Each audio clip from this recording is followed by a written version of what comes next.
माँ बाप ने तो जन्म दिया था पर बेटे ने तो खौफनाक मौत दे दी। दौलत हासिल नहीं हुई तो गोलियों से भून डाला। लहूलुहान लाशें देख पड़ोसी के तो पुलिस भी कांप उठी। जी हाँ, ये वारदात रोहतक में आज अलसुबह अंजाम दी गई।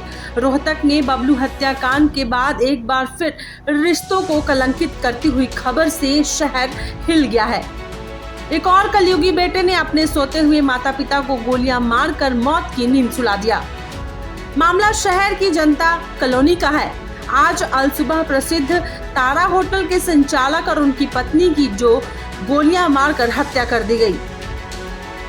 वारदात के बाद से दंपति का इकलौता बेटा फरार है, जिसकी पुलिस तलाश कर रही है।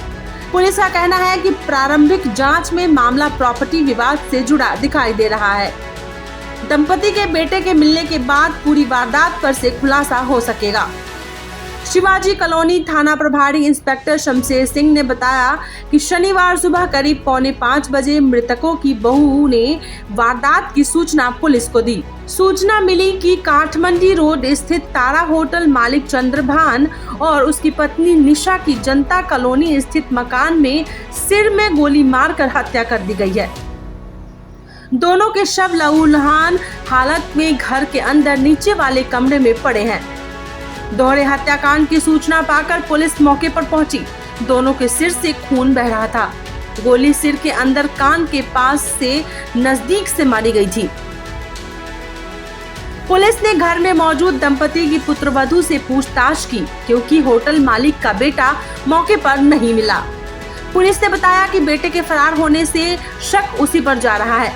पुलिस ने मृतकों के शव कब्जे में लिए और आरोपी बेटे के खिलाफ केस दर्ज कर लिया है। गहराई से पूछताछ करने पर पता लगा कि दंपति का इकलौता पुत्र तरुण होटल अपने नाम करवाना चाहता था। इस बात को लेकर घर में विवाद चल रहा था। वहीं पुलिस ने जांच को आगे बढ़ाते हुए FSL expert doctor Saroj Dahiya को मौके पर बुलाया। शवों की गहराई से जांच की गई, साथ ही खून से लथपथ कपड़े कब्जे में लिए गए। इसके बाद शव पोस्टमार्टम के लिए पीजीआई के डेड हाउस भेजे गए। पड़ोसियों ने बताया कि चंद्रभान और निशा के 2 बच्चे, एक बेटा करीब 35 वर्षीय तरुण व एक बेटी है। दोनों की शादी हो चुकी है। बेटी अपने ससुराल में है, वहीं बेटा अपनी पत्नी और बच्चों के साथ घर में ही रहता था। दंपति का इकलौता बेटा होने के कारण तरुण लाडला भी था, लेकिन उसी ने दोनों की जान ले ली। जिस समय वारदात को अंजाम दिया गया, उस समय आरोपी की पत्नी अपने दोनों बच्चों के साथ चौबारे में सो रही थी। जब गोलियों की आवाज सुनी तो वह नीचे आई और वारदात का पता लगा। अपने सास ससुर के शवों को देखकर वह भी सहम गई। उसे देखकर आरोपी मौके से फरार हो गया, जिसके बाद उसे फोन करके पुलिस को सूचना दी। गोलियां चलने की आवाज सुनकर पड़ोसी भी आ गए थे। अब तक पुलिस की जांच पड़ताल में सामने आया है कि होटल अपने नाम करवाने को लेकर बेटे और माँ बाप के बीच पहले कई बार विवाद हो चुके हैं। पहले बेटे को होटल नाम न करने की बात कही जाती रही है, लेकिन बेटा अपनी जिद पर अड़ा था। इसी खुंदक ने उसने अपने माता पिता की हत्या कर दी।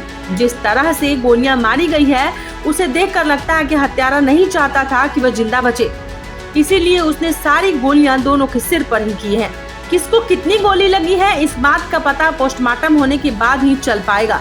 शिवाजी कॉलोनी थाना एसएचओ शमशेर सिंह ने बताया कि प्रारंभिक जांच के अनुसार जनता कॉलोनी निवासी तरुण ने शराब के नशे में अपने पिता चंद्रभान व मां निशा की गोली मारकर हत्या कर दी। तरुण होटल अपने नाम करने की बात कहता था और जब होटल उसके नाम नहीं किया गया तो इस वारदात को अंजाम दे दिया। आरोपी फिलहाल फरार है और मामले की जांच जारी है।